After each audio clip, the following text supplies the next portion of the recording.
Soy el mayor de 2 hijos. Me llamo Daniel. Tengo 42 años. Y mi historia comienza mucho antes de esa tarde con olor a café frío.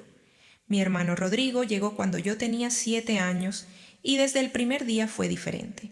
No lo digo con la amargura de un niño celoso. Lo digo como un adulto que aprendió, con el tiempo y con el dolor, a leer los patrones. Rodrigo era el bebé que lloraba y todos corrían. Yo era el niño que ya sabía caminar, así que ya podía solo. Esa frase se convirtió en la condena silenciosa de mi vida. Tú ya puedes solo.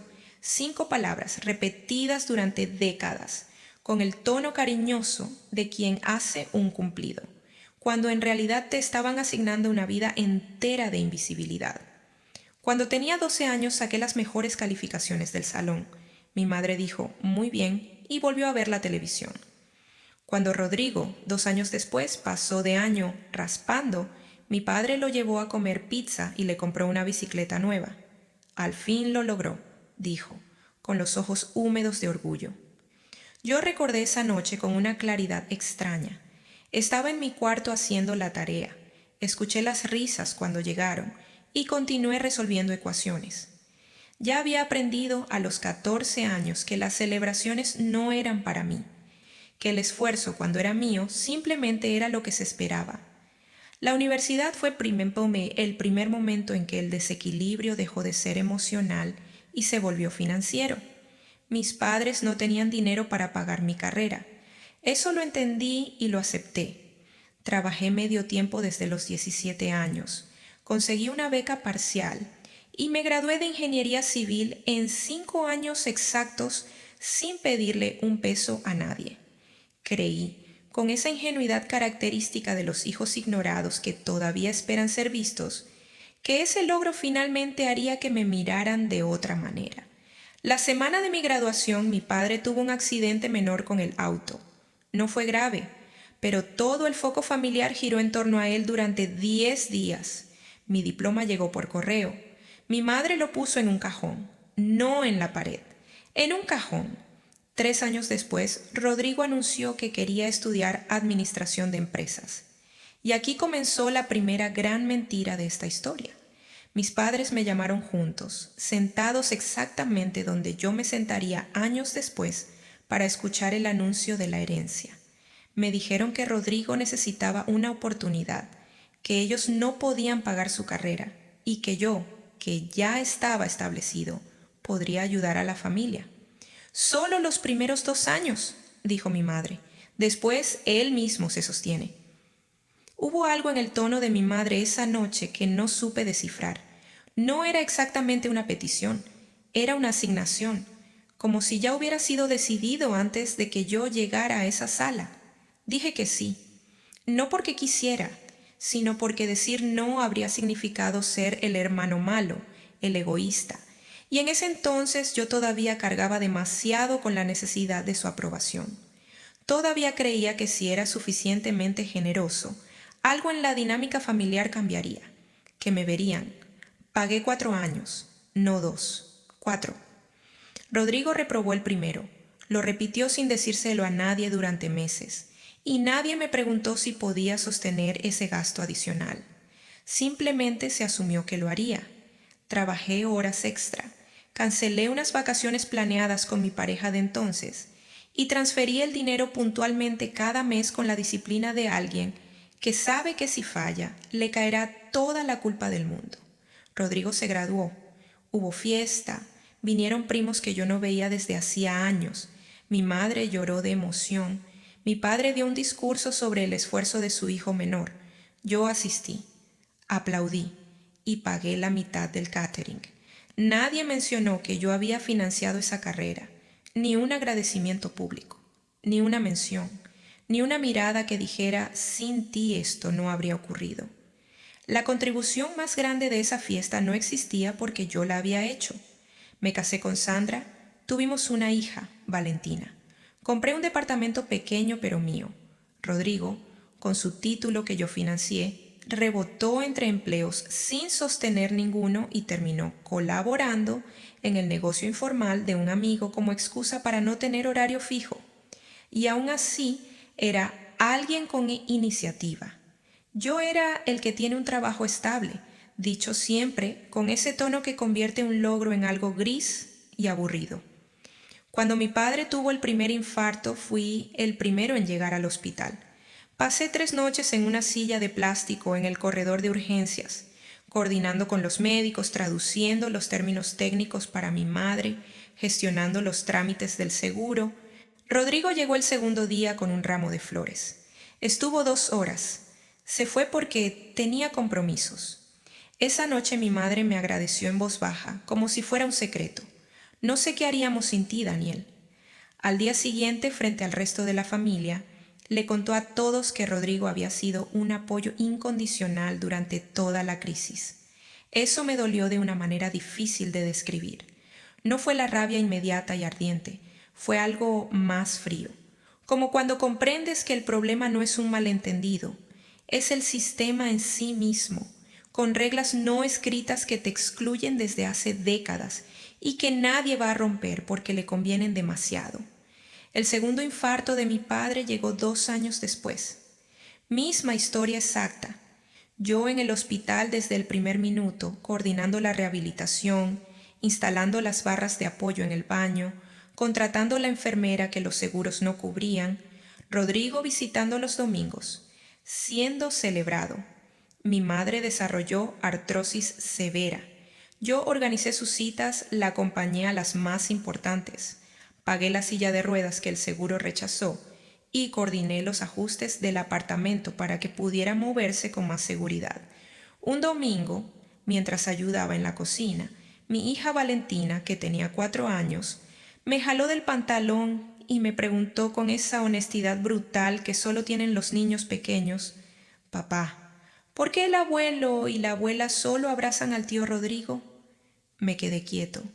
No supe qué responderle. Fui hasta el baño, cerré la puerta, me miré en el espejo y tomé una decisión. No con lágrimas ni con rabia. Con esa calma que llega cuando la esperanza de que las cosas cambien solas se convierte finalmente en la certeza de que tendrás que cambiarlas tú.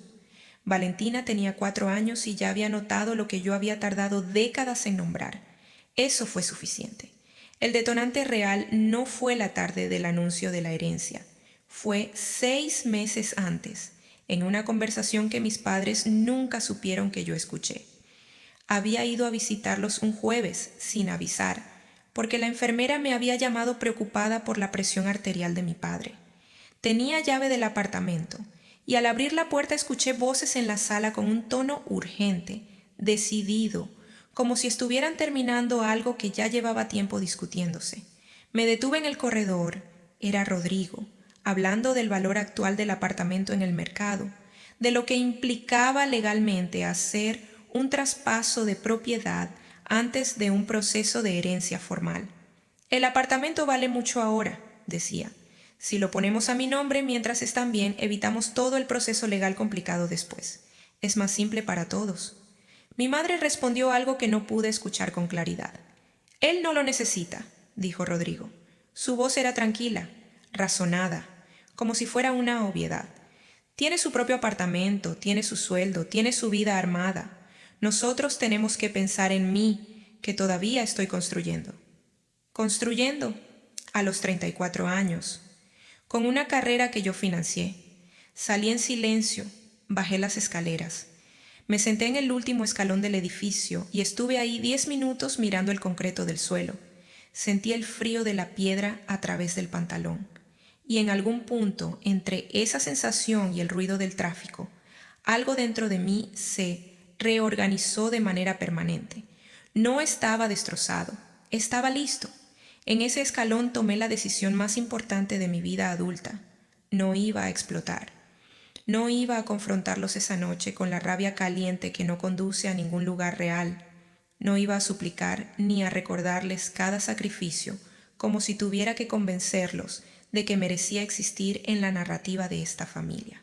Iba a documentar todo, iba a construir un caso, y cuando llegara el momento correcto, la verdad hablaría por sí sola, con una voz más fría y más clara que cualquier cosa que yo pudiera decir con la garganta apretada por el dolor. Empecé esa misma semana. Lo primero fue ordenar los registros financieros de manera meticulosa. Pasé varios fines de semana reconstruyendo el historial completo de 12 años. Cada transferencia bancaria para la carrera de Rodrigo, con fecha exacta, monto y concepto. Los pagos de la hipoteca de mis padres, los recibos médicos, las facturas de la silla de ruedas, de los especialistas, de los medicamentos no cubiertos, los comprobantes de la enfermera contratada, los recibos de las modificaciones del apartamento, todo organizado cronológicamente, con un resumen al inicio que calculaba el total exacto que yo había aportado a esa familia desde mi primer trabajo.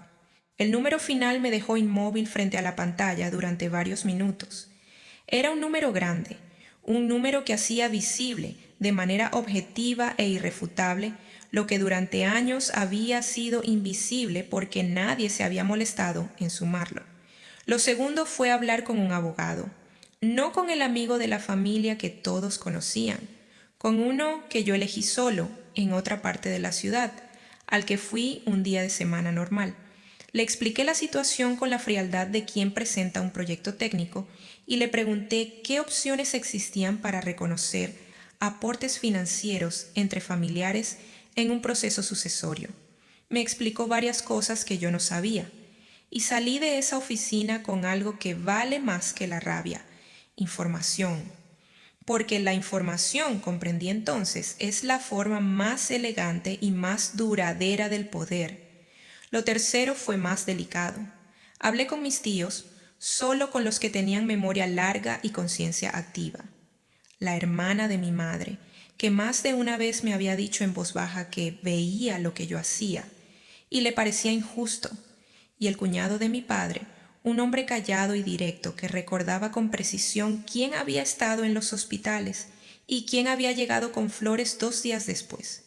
No les dije lo que estaba planeando, solo los visité, tomé café y con calma les hice preguntas abiertas sobre las dinámicas familiares.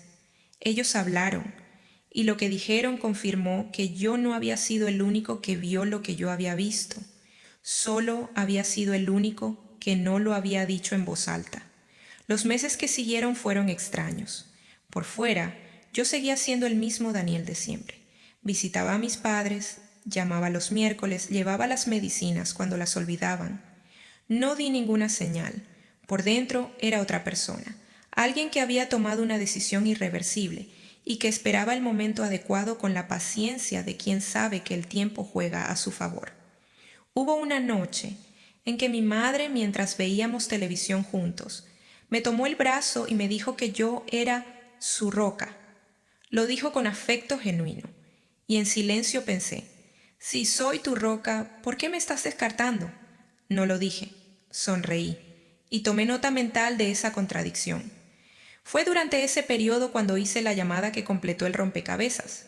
Había alguien que conocía a Rodrigo desde la universidad y que me había contactado meses atrás para decirme que Rodrigo tenía deudas pendientes con varias personas de su círculo, deudas significativas, acumuladas mientras se presentaba ante la familia como alguien que estaba emprendiendo, dinero que debía a 3 personas distintas que habían empezado a perder la esperanza de recuperarlo.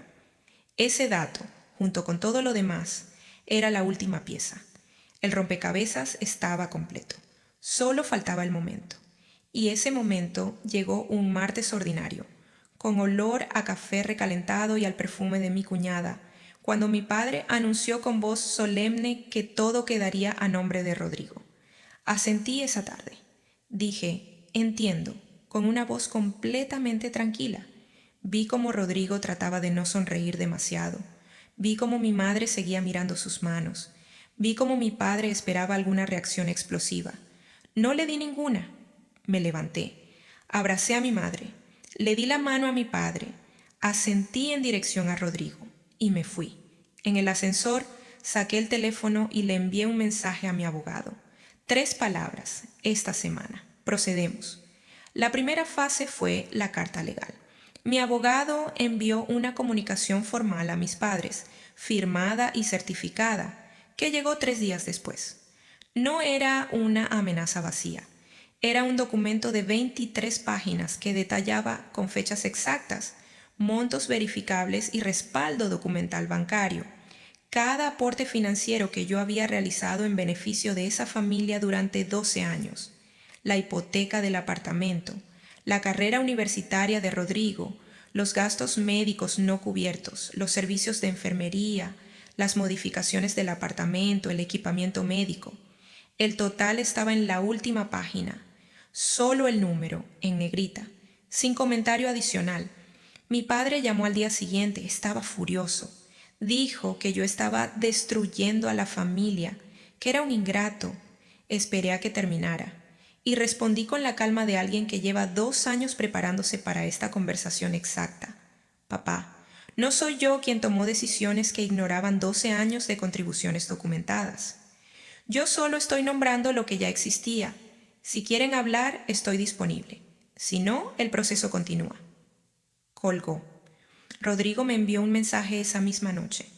No puedo creer que estés haciendo esto. Eres un egoísta sin corazón. Esto va a matar a mamá.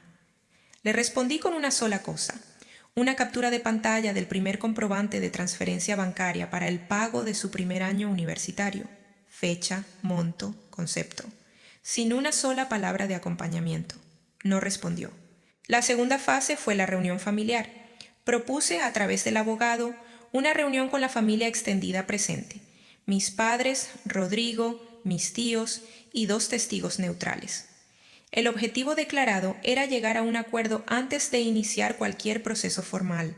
Mi familia aceptó creyendo que yo iba a ceder, que toda esa documentación era un golpe de presión de alguien que en el fondo quería volver al lugar invisible que siempre había ocupado. Rodrigo llegó con su sonrisa amplia. Mi cuñada llegó con cara de triunfo anticipado. Mi madre llegó con los ojos rojizos. Mi padre llegó con la mandíbula apretada. Yo llegué con una carpeta.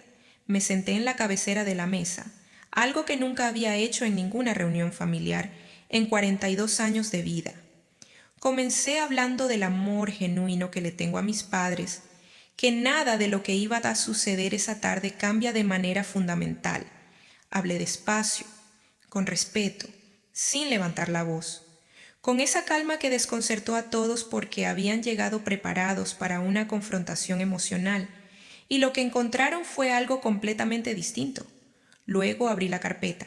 Fui leyendo los documentos financieros en voz alta, cronológicamente, uno por uno, no con rabia, no con dramatismo, con la neutralidad de quien lee un informe técnico. Solo los hechos, solo los números, solo las fechas. Vi cómo la cara de mi madre cambiaba con cada cifra. Vi cómo mi padre apretaba la mandíbula con más fuerza. Vi cómo Rodrigo dejaba de sonreír aproximadamente en la 3ª página, cuando el acumulado ya era un número que no podía ignorarse. Hice una pausa. Luego llegué a las deudas de Rodrigo. Le pregunté directamente, delante de todos, si podía explicarle a la familia la situación financiera real detrás de ese emprendimiento que llevaba años describiendo. Las deudas con 3 personas distintas, una cantidad que nadie en esa mesa conocía. El silencio que siguió fue el más largo y más denso que he experimentado en mi vida. Rodrigo intentó decir algo sobre inversiones temporales y liquidez que se normaliza con tiempo, palabras que juntas no explicaban absolutamente nada concreto. Mi tío, el cuñado de mi padre, lo interrumpió con una pregunta simple y devastadora. ¿Por qué nunca nos lo dijiste, Rodrigo? Rodrigo no tenía respuesta. Y en ese momento, en ese silencio sobre la mesa, delante de todos los que alguna vez lo habían celebrado como el orgullo de la familia, la imagen construida durante décadas se fracturó. No porque yo lo hubiera atacado, sino porque la verdad presentada con orden y con calma y con documentación concreta no necesita ataques. Se sostiene sola. Mis tíos hablaron. La hermana de mi madre dijo cosas que llevaba años guardando. El cuñado de mi padre recordó con precisión y sin dramatismo quién había estado presente en cada momento difícil y quién había llegado tarde con flores. No fue una emboscada emocional, fue simplemente personas con memoria, a quienes finalmente se les había dado un espacio para hablar. Mi madre lloró, no de la manera en que lloraba cuando Rodrigo lograba algo, de otra manera, más silenciosa, más profunda, el tipo de llanto que tiene peso. Mi padre no dijo nada durante un tiempo que se sintió muy largo. Cuando habló, fue para mirar directamente a Rodrigo y preguntarle: ¿Es verdad lo de las deudas? Rodrigo dijo que sí. Eso fue suficiente. La tercera fase fue el acuerdo. El acuerdo. Quiero que esto quede absolutamente claro. Yo no reclamé el apartamento. No pedí que Rodrigo fuera excluido de la herencia. No busqué humillar a mis padres. Lo que propusimos fue el reconocimiento formal y legal de mis aportes financieros, registrados como una deuda documentada de la familia hacia mí, con el establecimiento de que en cualquier proceso sucesorio futuro mi participación sería proporcional a lo que yo realmente había aportado, solo que la realidad fuera reconocida como realidad. Rodrigo intentó negarse. Argumentó que las contribuciones habían sido voluntarias. Mi abogado le explicó con tranquilidad profesional la diferencia entre una donación espontánea y un aporte sostenido durante 12 años bajo expectativas familiares explícitas, respaldado por documentación bancaria verificable, y las implicaciones de continuar el proceso formal. Rodrigo se quedó en silencio. Mis padres firmaron primero. Rodrigo firmó último, con una mano que temblaba levemente, sin mirarme. Cuando salí de esa reunión era de noche. El aire de la calle estaba frío y limpio. Me detuve en la acera, respiré profundo y sentí algo que tardé un momento en identificar correctamente. No era euforia, era alivio, el tipo específico de alivio que solo existe cuando llevas demasiado tiempo cargando un peso que nunca fue tuyo. Cuando finalmente lo depositas en el suelo y te das cuenta, con el cuerpo, de cuánto pesaba. Caminé hacia mi auto, y por primera vez en mucho tiempo lo hice completamente erguido. Han pasado 11 meses desde esa reunión. La relación con mis padres es diferente. No perfecta, pero diferente de una manera que paradójicamente se siente más real que todo lo anterior. Hay una honestidad incómoda entre nosotros que antes no existía, porque antes la comodidad se construía sobre mi silencio y mi invisibilidad. Mi madre me llamó hace unas semanas y, antes de colgar, me dijo algo que yo pensé que nunca escucharía. Te debemos mucho más que dinero, Daniel. No le respondí nada elaborado. Solo dije: lo sé, mamá. Con Rodrigo no tengo relación, no la busco, no la evito. Simplemente ya no organizo mi vida alrededor de alguien que organizó la suya alrededor de consumirme. Es una forma de libertad que no esperaba encontrar en esta historia. Mi hija Valentina, que ya tiene 5 años, fue con nosotros a visitar a los abuelos el mes pasado. Esta vez mi padre fue el primero en agacharse a su altura y abrazarla. Mi madre le preguntó cómo estaba en el colegio. Pequeños gestos, quizás insuficientes todavía, pero diferentes. Valentina no lo notó consciente, pero yo sí.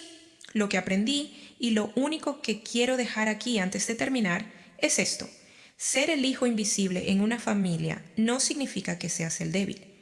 A veces significa que eres el único que actúa con integridad sin necesitar un público para hacerlo. Pero la invisibilidad tiene un límite, y ese límite es el momento exacto en que comprendes que te han confundido con alguien que no tiene voz, que no tiene derechos, que simplemente existe para sostener a los demás y luego desaparecer cuando ya no sea conveniente. Yo tenía voz, solo la había estado guardando. La paciencia no es pasividad, la calma no es resignación, y documentar la verdad no es venganza, es simplemente devolverle a la realidad el peso que le pertenece. Si estás en una situación parecida, no te pido que hagas lo que yo hice, solo te digo lo que aprendí. No explotes en el momento equivocado, no supliques, no te defiendas con gritos cuando la rabia está caliente y sin forma. Observa, documenta, prepárate. Y cuando llegue el momento correcto, no necesitarás levantar la voz. La verdad presentada con frialdad y con orden es el argumento más devastador que existe. Y la mejor parte es que no te mancha. Yo soy Daniel. Fui el hijo invisible. y resulta que era el único que realmente lo había visto todo. Si llegaste hasta aquí, gracias. De verdad. Si esta historia te hizo sentir algo, si reconociste algo tuyo en ella, déjame tu comentario. Tengo una pregunta para ti. ¿Alguna vez fuiste el que cargó con todo sin que nadie lo reconociera? Escríbelo abajo, leo cada uno. Y si conoces a alguien que necesita escuchar esta historia hoy, compártela. A veces la persona correcta la encuentra en el momento exacto en que la necesita.